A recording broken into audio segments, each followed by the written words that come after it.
নমস্কার বন্ধুরা, আমি আবার চলে এসেছি তোমাদের কাছে একটা নতুন ভিডিও নিয়ে। তো দেখো, এখানে আমি ভোপালে যেহেতু ফ্রিজের জল খাই না, ফ্রিজের জল খাওয়া তো ভালো নয়, তার জন্য একটা কুঁজো নিয়ে চলে এসেছিলাম, যে যার জল খেতে খুব টেস্টি হয়। কিন্তু কুঁজোটা অনেক দূর থেকেই নিয়ে এসেছিলাম।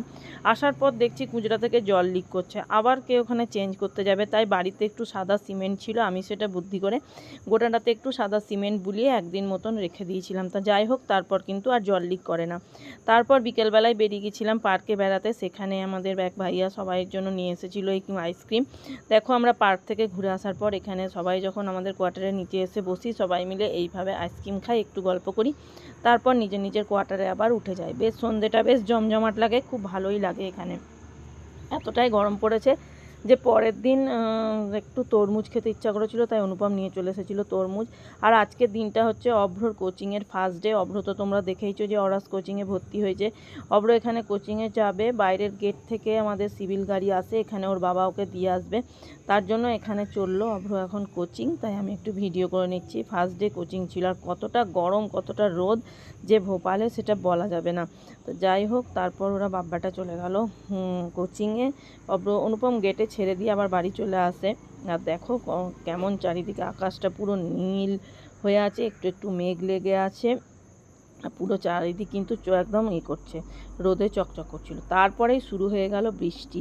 ভোপালে প্রায় 3 মাস পর আজকে প্রথম বৃষ্টি ঝড় হয়েছে, তার জন্য ওয়েদারটা কিন্তু একটু ঠান্ডা হলো।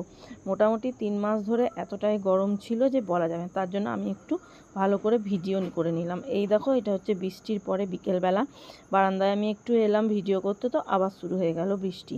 বৃষ্টিতে যেন বৃষ্টি দেখে প্রাণ ফিরে এলো, সবাই যেন খুব আনন্দ করছিল। এখন কিন্তু ভোপালের ওয়েদারটা মোটামুটি খুবই সুন্দর। তা দেখো, বৃষ্টি হলেও কিন্তু আমি হাঁটতে যাবই, আমার এই হাঁটাটা একটা নেশা। তার জন্য বিকেলবেলায় বেরিয়ে গেছিলাম হাঁটতে ছাতা নিয়ে। বিকেলবেলায় একটু বেরিয়ে চলে আসার পর বেশিক্ষণ বেরোতে পারিনি, আবার বৃষ্টি শুরু হয়ে গেছিলো। আর আমাদের কিন্তু বিকেলে একটু বেরোতেই হবে সবাই মিলে। তাই কী করবো, আমাদের কোয়ার্টারের নিচে সামনে যে জায়গাটা থাকে সেইখানে সিঁড়ির কাছে আমরা সবাই মিলে একটা শপ পেতে বসে গেছিলাম। এখানেই কিন্তু আমরা সবাই মজা করছিলাম।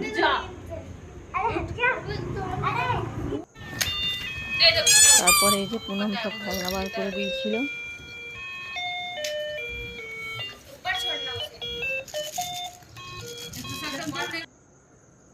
এটা হচ্ছে তার পরের দিনের ব্লগ। এখানে আমগুলো কেমন দেখতে হয় দেখো, কিন্তু খুব একটা মিষ্টি হয় না, কিন্তু সিজন বলে খেতে তো ইচ্ছা করে, তার জন্য অনুপম নিয়ে এসেছিলো আম পেঁপে।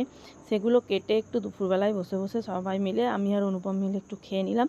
তা ব্লগটা কেমন লাগলো জানিও। দেখা হচ্ছে নেক্সট ব্লগে। টাটা বাই বাই, সবাই ভালো থেকো, চ্যানেলটা সাবস্ক্রাইব করে দিও।